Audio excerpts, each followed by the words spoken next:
প্রতিনিয়ত মানুষগুলো মৃত্যুবরণ করতেছে, কেউ মরতে চায় না, কেউ থাকতেও পারে না, কে তাদেরকে নিয়ে যাচ্ছে? বলো নওজোয়ান, কে নিয়ে যাচ্ছে? এক অদৃশ্য মালিক তাদেরকে নিয়ে যাচ্ছে প্রতিদিন, প্রতিনিয়ত। কেউ তো মরতে চায় নাই, কিন্তু কেউ তো থাকতেও পারে না। এজন্য এটাই অনিবার্য বাস্তবতা যে মরতেই হবে, যেতেই হবে, ফিরতেই হবে আল্লাহর কাছে, ফিরতেই হবে। তাহলে কাজেই যেটা চিরন্তন বাস্তবতা, যেটা অনিবার্য সত্য, সেটাকে পাশ কাটানো বুদ্ধিমানের কাজ না।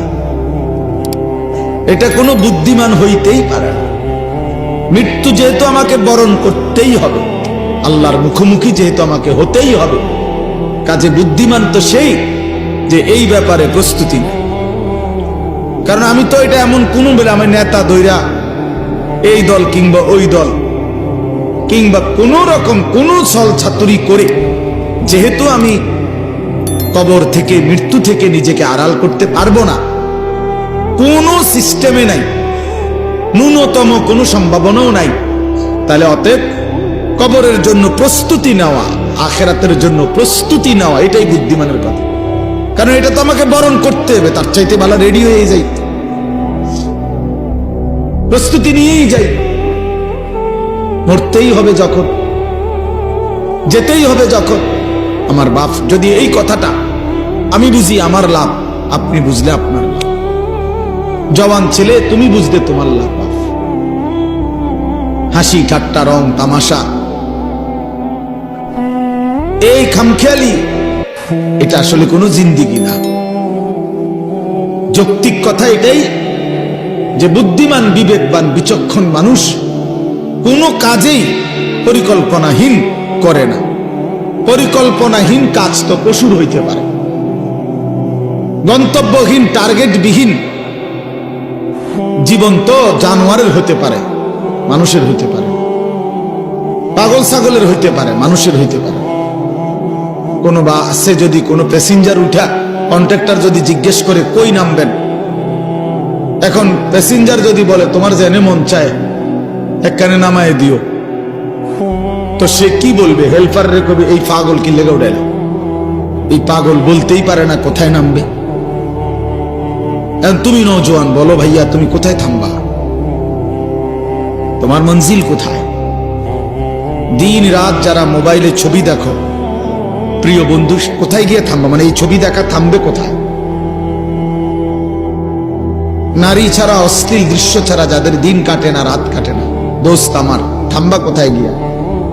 একটা হিসাব কও যে ইনশাআল্লাহ হুজুর আমি টার্গেট নিছি 30 বছর নারী দেখব, অথবা আগামী আরো 6 বছর বেডির ছবি দেখব, উলঙ্গ দৃশ্য দেখব, এরপরে থাইমা যাবো, সেটা কও।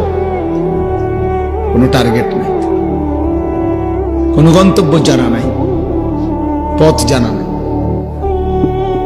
তো এ তো ছাগলের জিন্দিগি, এ তো মাতালের জীবন, তো পাগলের জীবন, এ তো অসুস্থ জিন্দিগি ভাইয়া, এ তো অসভ্য জিন্দিগি, হাইওয়ানের জীবন। কোন সুদখোরকে জিজ্ঞাসা করেন, হারামখোর, অবৈধ উপার্জনকারী, ওজনে কম দেয়, কাস্টমারকে ঠকায়, মিথ্যা বলে, হারাম রোজগার করে, এই নাফরমান বাটফারকে জিজ্ঞেস করেন যে কখন থামবা? কতদিন পরে তোমার টার্গেট, কয়দিন মিথ্যা বলবা? চাহিদা পূরণ হবে কোন দিন? কশ্চিন কালেও না, কোনদিনও পূরণ হবে না। রাক্ষসা এই দুনিয়া কোনদিন তৃপ্ত হতে দেয় না, কাউকে না, কাউকে না, কাউকে না। 7 রাজার ধনও যে পাইছে সেও অতৃপ্ত। ভাই এই যে যাদের হাতে ধরা মোবাইল, এই মোবাইলগুলো নামায় ফেললে ভালো হবে। প্রিয় ভাই, হাতে ধরে, মানে মোবাইল হাতে ধরে রেখে রেকর্ড করা যাবে না, আমি নিষেধ করলাম। রেকর্ড ভিডিও কিছুই করা যাবে না।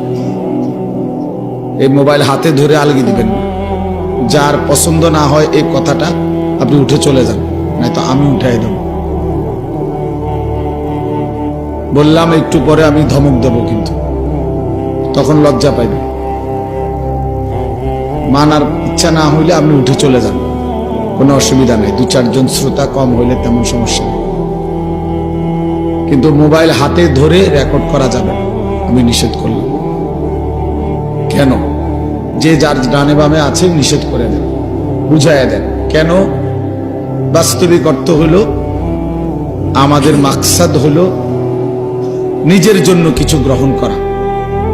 তো মোবাইল ধরে রাখলে মনোযোগ হয় না, হাতে ধরে রাখলে দিল জমে না, মানে বারবার মোবাইলের কথাটাই মনে পড়ে, ওইটার দিকেই নজর পড়ে, ফলে বারবারই মোবাইলে উঠতেছে কিনা, তো এটা একবার বাড়ায়, একবার ছোট করে, একবার ডান বাম করে, বেচারার পুরা ফিকিরটা কাজ করে মোবাইলটার প্রতি। তাইলে মোবাইলে ঠিক আছে, সবকিছু ক্লিয়ার উঠছে, সুন্দরও হইছে, আওয়াজ ক্লিয়ার, সাউন্ড ক্লিয়ার, সব ঠিক আছে, কিন্তু নিজের জন্য কি হইল? আমার দিলের জন্য কি নিলাম? মোবাইলের জন্য তো নিলাম, ঠিক আছে, বাদ।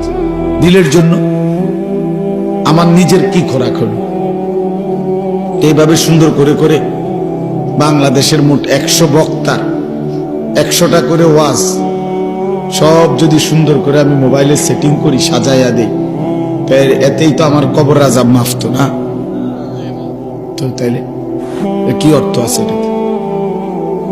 এই জন্য মানুষের দিল একই মুহূর্তে 2 জিনিস ভাবতে পারে না, এটা মনোবিজ্ঞানের কথা। এই জন্য যে দিলে তখন মোবাইল নিয়ে ব্যস্ততা থাকে, ওই দিলে আর নিজের কোনো ফিকির আসে না। এই জন্য এমনি শুনেন, বরকত হবে। আমি বললাম আমল করে দেখেন, এমনি তাকায়া শুনলে কম কথাতেও বরকত হয়, মনোযোগ হয়, দিলে লাগে কথা, যে আমার জন্য বলতেছে, আমাকেই বলতেছে, কোরআন আমার জন্য, কোরআন আমার জন্য, রাসূলুল্লাহ সাল্লাল্লাহু আলাইহি সাল্লামের হাদিস আমার জন্য। এই জন্য ভাই আমি অনুরোধ করছি, মনোযোগ দিলে ভালো।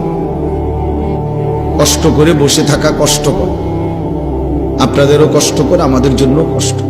রাত অনেক হয়েছে, যেন আমি লম্বা করব না, মেহেরবানি করে আমরা নওজোয়ান ভাই, তোমরাও আন্তরিক হইলে ভালো, তোমার জন্য কিছু ভাবো।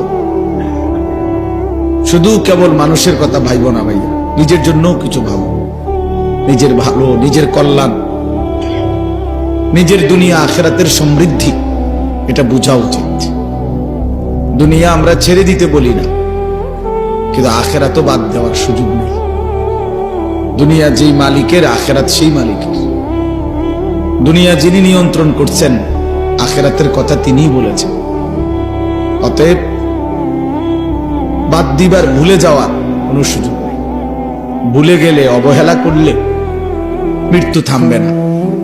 কেউ যদি বেখেয়ালও থাকে তারপরও মরে যাবে, কেউ ঘুমে থাকলেও মরে যাবে, কেউ অবুঝ থাকলেও মরে যাবে। তাহলে আমি বুঝলেও মরে যাব, না বুঝলেও মরে যাব, খেয়াল করলেও মরে যাব, খেয়াল না করলেও মরে যাব, হাসলেও মরে যাবেন, কাঁদলেও মরে যাবেন, রাজপ্রাসাদ আর অট্টালিকাতে থাকলেও মরে যাবেন, জীর্ণ কুঠির কুড়ে ঘরে থাকলেও মরে যাবেন। মৃত্যু এক অনিবার্য বাস্তবতা, এক চিরন্তন সত্য। এই যে বাচ্চারা এখন দেখাইল, জানাজা দেখাইল, ছোটখাটো বিষয় না। ওই বাচ্চা বলছে জানাজা পড়াবার আগে, আল্লাহ নবী সাল্লাল্লাহু আলাইহি ওয়াসাল্লাম বলছেন, আকসিরু যিকরা হাদিমিল লাযাতিল মাউত। ছেলেটা এখন পড়ে জানাজা পড়াইবার আগে এটা বলছে। আল্লাহ নবী সাল্লাল্লাহু আলাইহি সাল্লাম বলছেন, উম্মত, সব কিছুর স্বাদ, সব আনন্দ, সব হাসি, সব স্বাদ, সব মজা এক মুহূর্তেই স্তব্ধ করে দিবে, শেষ করে দিবে যেই জিনিস, সেই মৃত্যুকে বারবার বেশি বেশি স্মরণ করো। মৃত্যু আসবে তো এক মুহূর্তেই তোমার জীবনের সব স্পন্দন থামাই দিবে। আর হাত নড়বে না, আর পাও নড়বে না, আর চোখ মিলবে না, আর কান শুনবে না, আর জবান উচ্চারণ করবে না, আর কোনোদিন 1000 আইটেম তরকারির, মাছের গোশতের স্বাদ এই জিহ্বাতে আর অনুভূত হবে না। এই পৃথিবীর সব আলো বাতাস থাকবে, রোদ উঠবে, বৃষ্টি আসবে, আলো হবে, অন্ধকার হবে, রাত হবে, দিন হবে, তুমি আর থাকবে না। তখন আলো দেখবার কোনোদিন, না অন্ধকার। এই জন্য এটা নবী সাল্লাল্লাহু আলাইহি সাল্লাম বলছেন, আকসিরু, তোমরা মৃত্যুকে বেশি বেশি স্মরণ করো। হাদিসের মধ্যে আছে আল্লাহর নবী সাল্লাল্লাহু আলাইহি ওয়াসাল্লামকে সাহাবী জিজ্ঞেস করছে, মান আকিয়াসুন নাস ওয়া আহজামুন নাস, ইয়া রাসূলুল্লাহ, সবচেয়ে বুদ্ধিমান বিচক্ষণ ব্যক্তি কে? সবচেয়ে বিচক্ষণ ব্যক্তি কে? তো নবী সাল্লাল্লাহু আলাইহি ওয়াসাল্লাম বলেন, আকসারুহুম যিকরান লিল মাউত, যে বেশি বেশি মৃত্যুকে স্মরণ করে, ওয়া আকসারুহুম ইস্তিআদাদান লিল মাউত, এবং যে বেশি বেশি মৃত্যুর জন্য প্রস্তুতি গ্রহণ করে, সে সবচেয়ে বুদ্ধিমান, সবচেয়ে বিচক্ষণ। আল্লাহর নবী সাল্লাল্লাহু আলাইহি ওয়াসাল্লাম বলেন, আল কাইয়িসু মান দানা নাফসাহু ওয়া আমিলা লিমা বা'দাল মাউত, সবচেয়ে বুদ্ধিমান যে সেই ব্যক্তি যে নিজের হিসাব করে এবং মৃত্যু পরবর্তীর জন্য আমল করে। হিসাব করে নিজের, আজ আমার সারা দিনের অর্জন কি? আজকের সারা দিনে 5 ওয়াক্ত নামাজ তো চলে গেল, আমি পড়লাম কয় ওয়াক্ত? আজকের সারা দিনের 12 ঘন্টা 24 ঘন্টা তো আমার হায়াত থেকে শেষ হলো। আমার এই জবান দিয়ে আল্লাহ পাকের নাম উচ্চারণ হলো কয়বার? কয়বার মনে পড়লো যে আমার একজন মালিক আছে? কয়বার মনে পড়লো আমার একজন রাসূল আছে? কয়বার মনে পড়লো আমার একটা ধর্ম আছে? বলেন। এই জন্য নিজের হিসাব, সে বুদ্ধিমান এবং প্রতিনিয়ত মৃত্যু পরবর্তীর জন্য আমল করে। মানুষের অতীত সেটা তো চলেই গেল, মানুষের ভবিষ্যৎ আগামীর বেঁচে থাকা সেটা তো অনিশ্চিত। তাহলে বর্তমানের এই সামান্য একটু সময়, প্রতি সেকেন্ড অতীত হয়ে যায়, প্রতি সেকেন্ড আবার সামনে ভবিষ্যৎ।